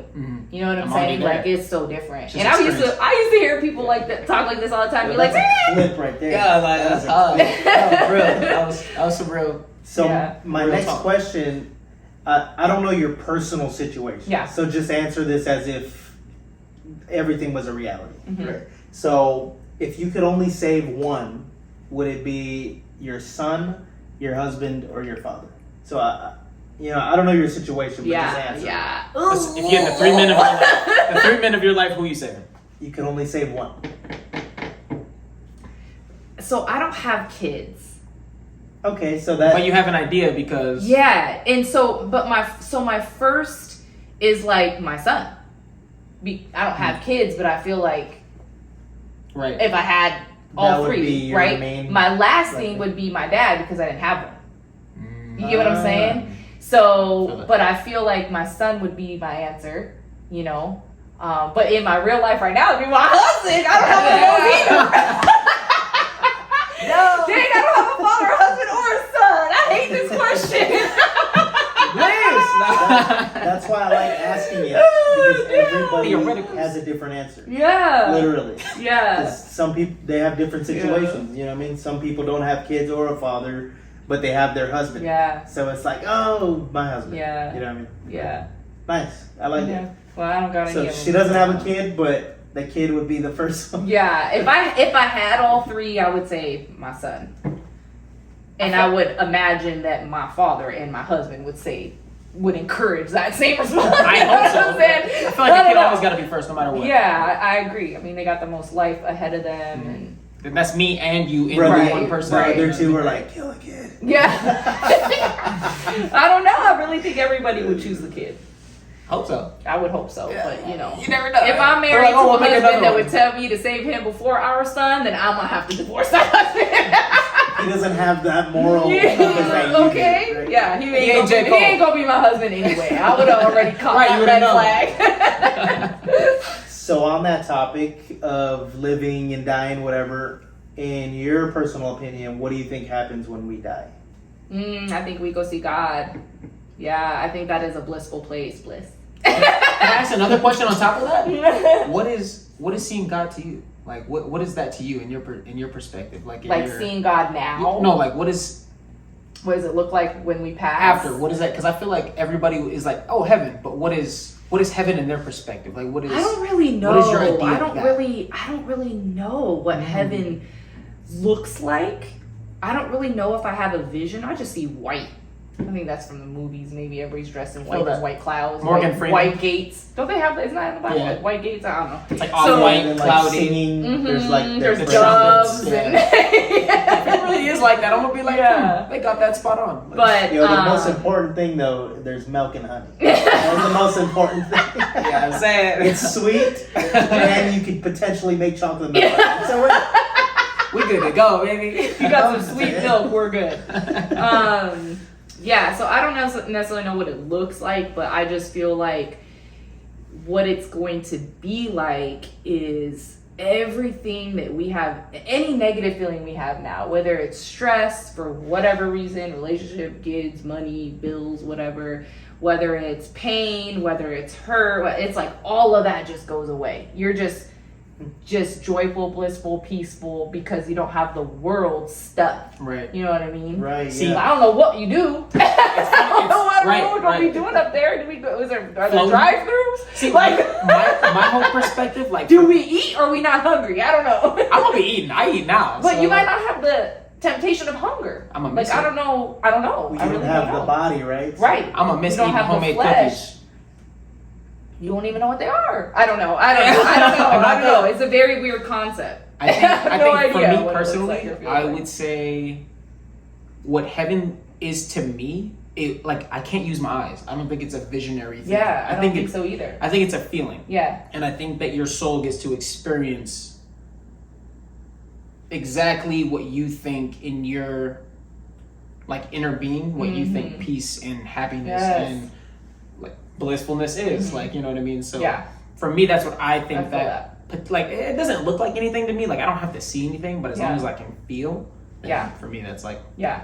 you know what I mean? Yeah. I agree with that. Imagine when we die, we turn into like a star. Yeah. I just think I'm obsessed with space. Dibs on the sun. I actually love stars too. I really do love stars and like constellations and stuff like Speaking What's of your favorite constellation? that. Orion. Hard. Always. Yeah. Always been. Speaking of stars and space and stuff, do you believe in aliens? Oh gosh. I know this gets That's a into hard- like the religious that's a- stuff, or you know what I mean? Yeah, I have never ever had like a decision on that. Like I don't know. Like how are we supposed to know? Like are there aliens? Are there beings on other planets? There could be. How did we get here? You know what I mean? And then it goes back to the there was life on a meteorite, and then there was God. Like there's so many theories and like so many theories and stuff like that. And it's like How do you get that answer? How do you get that answer? How do you get that answer? I don't know. I don't know. I don't know. I feel like we would have known by now though. I feel like we did know. And did you know that there's a theory of like past civilizations? No. Yeah, there's like Atlantis. And yeah, all so that like stuff. Atlantis and the what's it called? Egypt. Pyramids. There we go. God dang. So the pyramids, they were built like civilizations ago, rather than just like 2,500 years ago type. Yeah, they said that they were other built beings. 30,000 years ago and stuff. Well, yeah, so Yeah. like they said that civilization grew to its peak, and that was their way to kind of put their foot stamp of how much of their peak they achieved in a way. And so now that civilization and then the earth kind of like did its thing, the whole ice age and everything. And so now that we have a new civilization, which is us now, so now we can't like understand how do they build that? Like, you know what I mean, in a way. Yeah. But that lasted, I guess. There's so much in history, man. Yeah, There's so much in history. I just saw That'd be something really cool the just to other day know. that tripped me out, and it was like there was supposedly there was multiple messiahs like Jesus over the course of No, I've seen that theory before.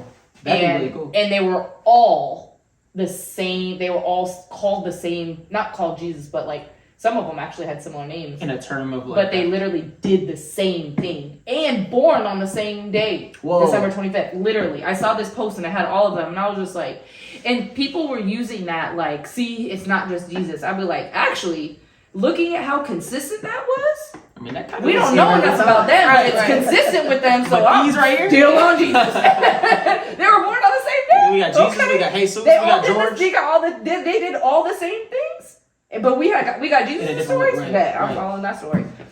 I That's what it never gave knew about it. that. That's what it gave me. But I don't know. I don't know how true that I'm gonna is. look But I into saw that. it. I was like, what? I'm a Oh, big they're fan. I'm a born big the fan of same day? theories. So like, I just like to the more I know for me, like that's like. Yeah, you should look into that. Tell us what you find out. I got you. You know what I think is crazy on that topic? Every time I walk outside and I just look at the world, all we really know is whatever like our phones tell us. Yeah. So my mind cannot be okay with thinking that everything we get out of that phone is everything. Is that we the know. answers. You know what I mean? Like I don't know if. Yeah. Yeah. Like, Well, we can't look up on our phone like what's there's no everything we need. not to just know. our phone, but just like anything where we can search the information. Right? Is that what you're saying? Like yeah. a CPU. And if like, it is really true, like everything about the Earth on that we can get at the fingertips, right? If it is really true, then I'm very impressed. yeah, I mean, at the end of the day, Yeah. everything can be like tweaked around, right? Like it. You could put Anything. anything in a database. Yeah, Right. That's all it anything, is. anything, Yeah. I mean, this is true. Like, it could all be Wikipedia, Evil never which sleeps. is like, yeah, That's why I do believe the Earth is round and there's a firmament and all that stuff or whatever. But how do we really know those satellites are up there? yeah. I guess exactly. we could see them with a It telescope. what trips me out is gravity. Gravity trips me out if I really think about gravity. That's like crazy. we're round and there's gravity, the center of the earth, and we're all literally What's right now pulling we us? sideways as fuck. Yeah. Like we're on the edge. We're really walking like this. But we, Yeah, literally. That is crazy to think about. yeah. Anyway. Just to add to that craziness, our vision is actually perceived upside down. Really? So our brain does the transformation in our brain. Wow. But I the way- see it like this, and our brain transforms. The way the it. light comes in is like this. And it goes the opposite And it way flips. into our brain, Oh, into wow. the receptors. I seen that picture. Bruh. So it's literally like this. We see everything backwards, but our brain Does it gets for us. rid of that illusion. So we're actually seeing everything. Yeah. So we walking sideways, upside down. Listen, our brain. Let's just talk about the brain for a second. Oh my gosh. The brain, bro. What? Have you ever seen a real brain in real life? No. No? Why did you see a real brain in real life? Whose head did you crack open, bro? Tune into my next fight. Dang, bro. Yeah, The brain is a whole nother thinking thing. of just a squishy piece of like tissue. It's like how is this conscious? All on the inside. Like, you know what I mean? It's weird. It's when I get there, it's like, oh god. Are we thinking with our brain, or are we thinking like, is our soul in our brain, or like, what is it? What is a brain? Like, how does it work? Like, I think the brain takes in and processes. So that's so why I just think it's signals, so yeah. important for what we listen to on a consistent basis. You know what I mean? That Or makes sense. watch on a consistent basis, because I don't think it's bad to listen to, let's just say, rap, for instance, and it's talking about all the things, disrespecting this and killing this, Yeah, and I you cannot know, all listen the to that things, kind of rap. right? No, Right. right. It's too much. But there'll be some good beats and be some good. every you know once in a what I while, mean? yeah. So I don't think it's necessarily like, I personally have completely stepped away from listening to any of that type of music. Like I would negativity. say it's like Except Bliss, right? 98%, yeah. But yours isn't like that though. You're right. Your music no, isn't you're like right. that. You're right. Mine is Motivational. more conscious. Yeah. I definitely am a huge fan of conscious rap. And I always have been, but Yeah. it's like 98% to 2% on what I listen to. But however, you have to be so like present and intentional when you're choosing to listen to that music. That's why our kids are getting programmed, because they're listening to it like, oh, this is life. But if you can listen to it if you like the music and whatever, but you gotta like, you almost have to have that conscious block. Like I'm just tuning in, just vibing to listening, this. yeah. I'm not I don't wanna learning live from this. this. Yeah, no. I'm not wanting to Right, live this. This yeah, isn't yeah. the truth. Right. You know what I'm Right, saying? right. Like, it's important, and that's why it's bad. I've right heard a now lot for of kids. I've heard a lot of new artists nowadays, because I work with a couple younger people, and the music that every time I'm driving my truck and I kind of let them take over the music for the day, just to hear what they have to like play all day long. I'll like, it gets to like maybe the 3-4 hour mark, and I'm looking at them and I'm like, all right, bro, like, Yeah. I'll take the music. Like, It's rough. it's rough. It's rough. I feel exhausted. Like, Yeah. like literally Yeah, exhausted. and there's a whole study around how music can impact your mood and your, let alone what's being said, Right, but the right. type of music and what it triggers in your brain. a certain bass and it can- the C frequencies. Yeah, Yeah. it can trigger anger. It can trigger your anger for your trauma. It's a whole nother. I got a playlist. I'm just talking about the Well, music, like the music beats is and the just sound. yeah. You know what I mean? Music is just vibration. Right. And our cells at the very Mhm. core are just vibrating. Yeah. So Yeah. music So can really it's affect not- you yeah. deeply. I got a 100%. playlist before I fight. I have to listen to this to Yeah. lock me in. Yeah. Yeah. Yeah. It matters. Anyway. Hey, if you got to do that to perform, Yeah. then that's on you. You know what I'm saying? Yeah. I'm a gangster. What? So this is a good question. It's for the past people I've asked this to.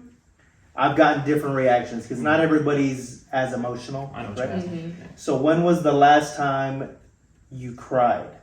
Oh. And this could be a good thing, bad thing. You know what I'm saying? Just when's the last time you got very emotional? But that it mattered, not just because, like, you know, like we'll have those certain moments where it's Yeah. like, oh, we'll have like a little bit. We're like, oh, okay, I got it out. But then, what made you pour it out? Yeah. I honestly, I think it was when I recorded my podcast, Mm. or the other day when I was watching it back.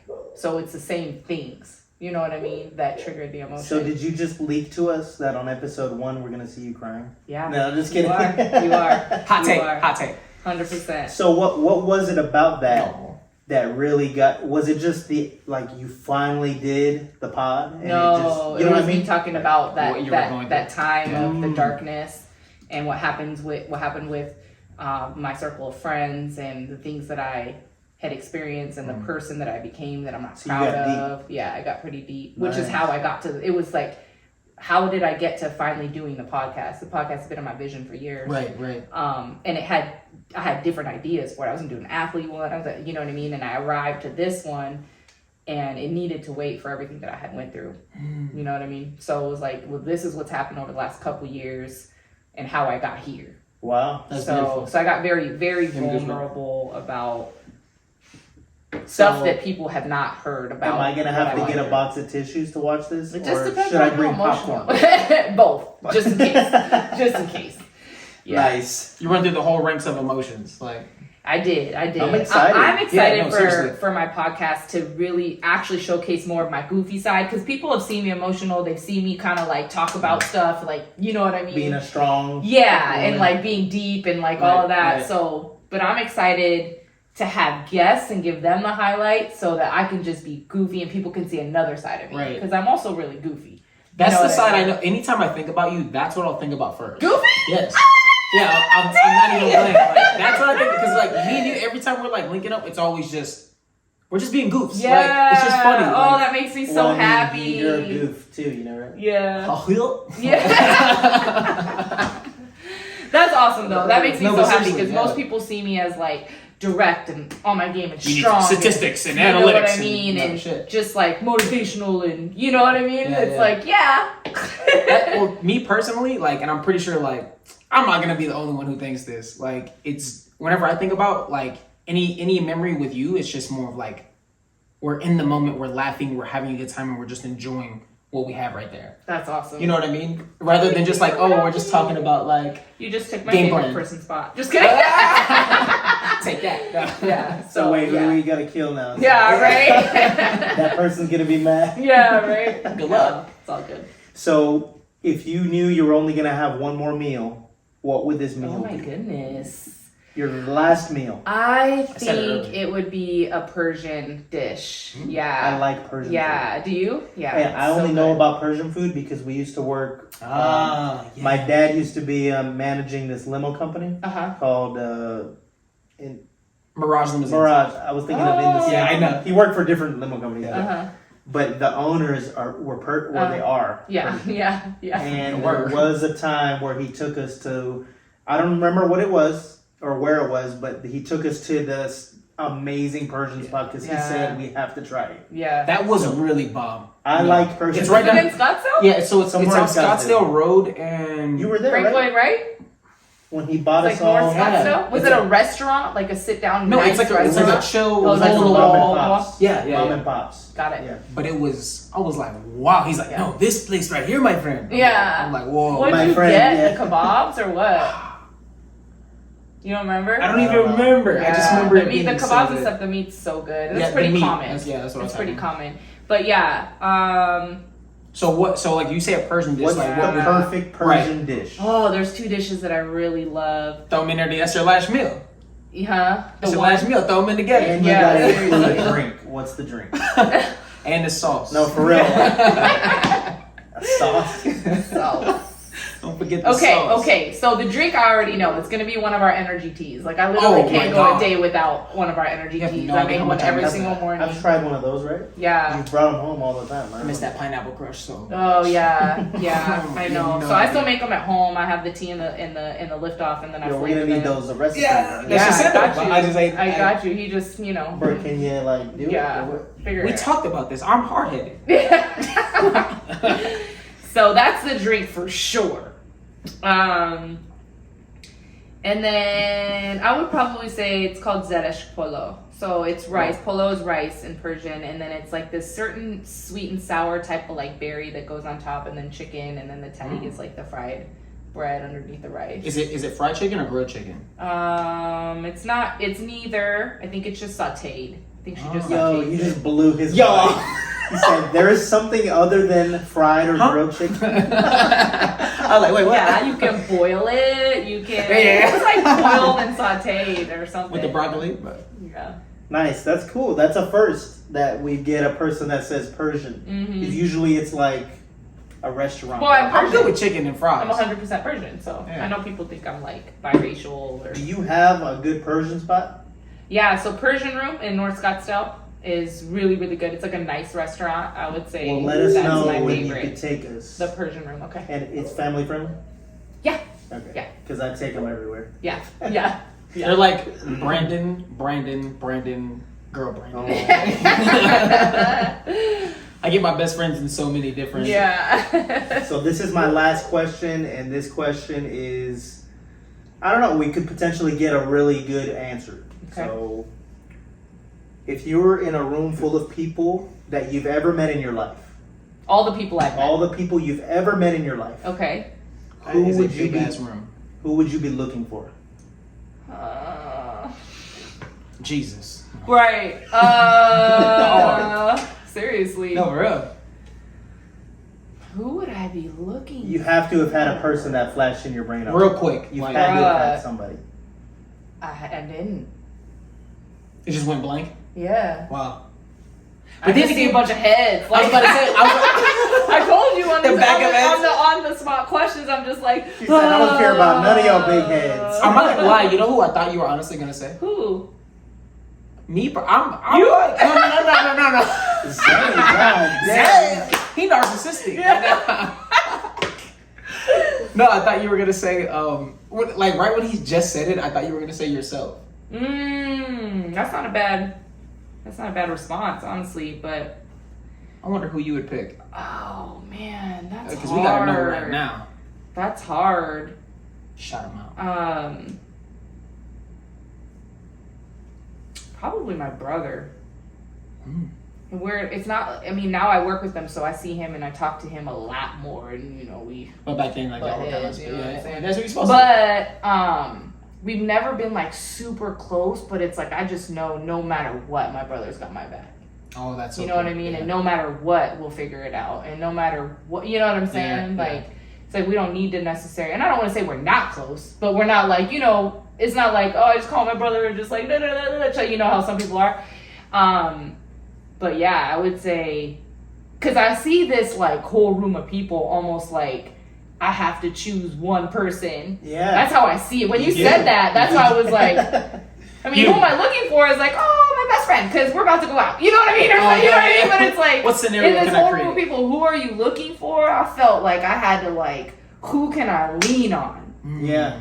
You know what I mean? And who, I almost felt like it was like pick one person and that's the only person you can have for the rest of your life. Cool. And I'm not married. Yeah. You know what I'm saying? If I had a husband, I'd be like a husband. Well, like, not for like that. Sure. Not But- like that's not like the only person. It was just. I like, know, yeah. but that's how I like it. That was Oh, like took it almost as the a- pressure that I had received from that question. Spotlight. Like, I gotta pick one person out of all the people I know. So yeah, different reasons for different people for different reasons, I guess. Right. But for that It feeling would that be I your got, brother? it was like, okay, probably my brother, because That's a really cool answer. I feel like we can get. I don't through think anything no I've matter what. actually answered that question. I've Mhm. asked it, but I haven't answered it. Yeah, think You about want it. to know who mine Yes. would be? Yeah. My daughter.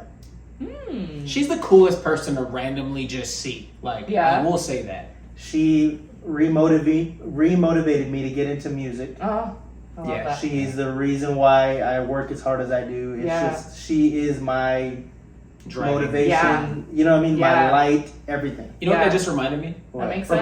I remember whenever you just had her, and I said, "Are you gonna try to have like a son or another daughter?" And you were just like, "Honestly, like I don't know if I can love another human being the same way I love her." Oh yeah, my And- my baby mama Mm-hmm. was pregnant with my son, and I was really struggling In the because moment, I yeah. didn't I was know. like, "Don't even sweat it."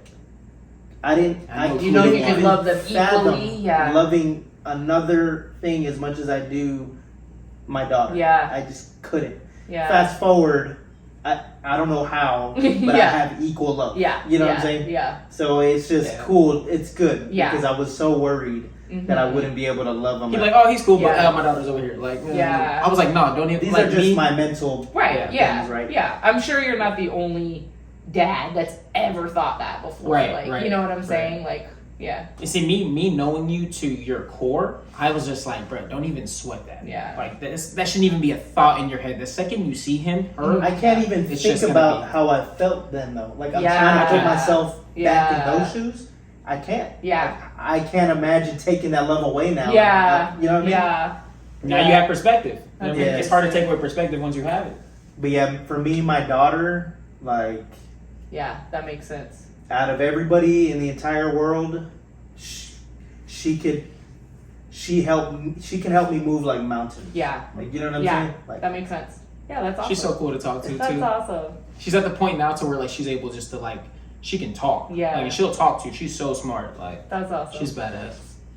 but yeah, that's Yeah. me. I like Do that. you have a good one right now, or maybe for another time? Have I asked you that? If you're in a room full of people, who would you be looking for? It could be Bliss. That's what it mostly is. Yeah. Fuck Brandon. Yeah. That big I can see that. Where that Ninja Turtle at? I'm dead. What? Which Ninja Turtle are you? Which favorite? That's Ninja Turtle? Donatello. Are you serious? Yeah. Wait, which one's the one with the red? That's Raphael. That's a hothead. I'm Raph. He's the one that just goes and doesn't think about Which is nothing. the one with the two swords? That's Leo. I'm a Leo then. Not You're like Leo. You're a Gemini. I know. So you're Leo, but Leo, I feel like Donatello was a super smart one, right? He's the Maybe super. I don't know. I've never Donatello, thought about it. Donatello's the Yeah. purple one with the staff. He's the one that's like super smart. super smart, Like but he's he's behind, but like has all the. I don't He- know why. he I helps- feel like I he don't helps the Ninja know Turtles be the their Ninja Turtles. personalities enough to decide. Maybe you gotta go watch. I feel like I'm Mikey, to be Teenage honest. Mutant Ninja Turtles. You want to? I love that. They were one of my Dude, favorite. You know how many times I watched the older ones, like the Oh, 90s? the best! Those I are have the it on best VHS. ones. No, my mom still has them for me. Like, Yeah, they're in a box somewhere. I don't have VCR, but if they're in good shape, like, I'm pretty sure you could probably sell them for like. oh, I I think they're gonna go like records one day. Yeah. You know. Did Anyway, you see how much those Disney ones were going for? oh, I have some Disney ones.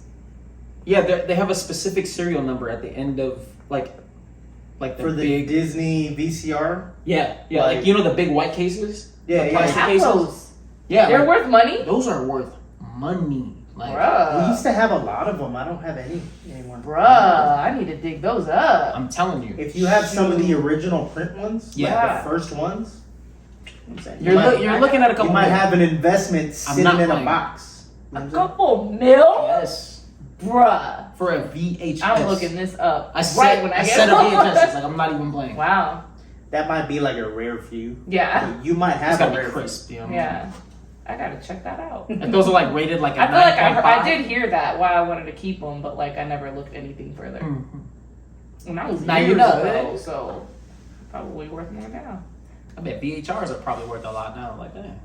No, you can find those at Goodwill. Oh The yeah. VCRs, Yeah, you could the just ones buy- that play them, the VCRs. Yeah. Yeah. You can just find that at Goodwill. You know what I'm saying? I have the original Amazon. Nintendo Oh. and the original Sega. The Sega? Yo, the Sega was probably one of my favorites. I'm not gonna lie. Sonic. Yeah, Sonic. Yes. Yeah, I have that. I Anyway. love Sonic. On Anyways. Sega, real quick about Sega, I always played that baseball game. I don't remember what it was, Oh. but there was always a cool. I remember seeing it like really 8-bit, and then you can hear the sound. Everybody, yeah, I can hear it. All right, y'all. So we're gonna bring this pod to a conclusion, but before we do that, real quick, Negin, what do you have coming up? What is something very important that you want everybody to know? Well, definitely the podcast. Follow the pod so you know when the episode launches and everything. So again, Vibe Called Bless Pod is the Instagram and everything else. That's coming up. And honestly, we have some big things coming up for Melt as well. We have a couple pretty big local influencers that we're partnering with.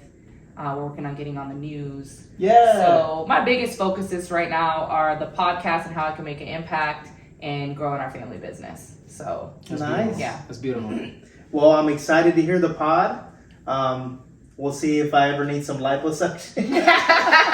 I'll have to hit up We Mel. got you. Hey, if I ever need that BBL Drizzy, you know? Your boy got some cakes. Well, beautiful. I love that. Oh my God. Where could everybody find you? So personal Instagram is Gogivernaz, N-A-Z. So Gogivernaz. I already gave you guys a podcast, and then the Melt page is Melt Lipo AZ. There you go. You Want heard it the right number one? here. I'm going to have all that tagged up in descriptions and all this stuff. So, Cool. yo, you're missing out if you don't get in contact, at least just to say what's Let me up tell you. Oh my to God. this plug, this guys. mogul. You know what I'm saying? Thanks, guys. Yes. So, Truly underrated. Truly. as you can tell, this, you know why, after watching this, if you did make it this far, you could definitely see why we even got her on the underrated as fuck podcast. We gotta say it now, Trying yeah. not to cuss, but definitely the epitome of underrated as fuck. Thanks, guys. So appreciate you for Appreciate coming y'all. on. Appreciate y'all. All right, y'all. That was episode 17. Whoa. Crazy. We're getting there, huh? Dang. Season 2, episode 17. Love y'all. We'll see you next week. Peace.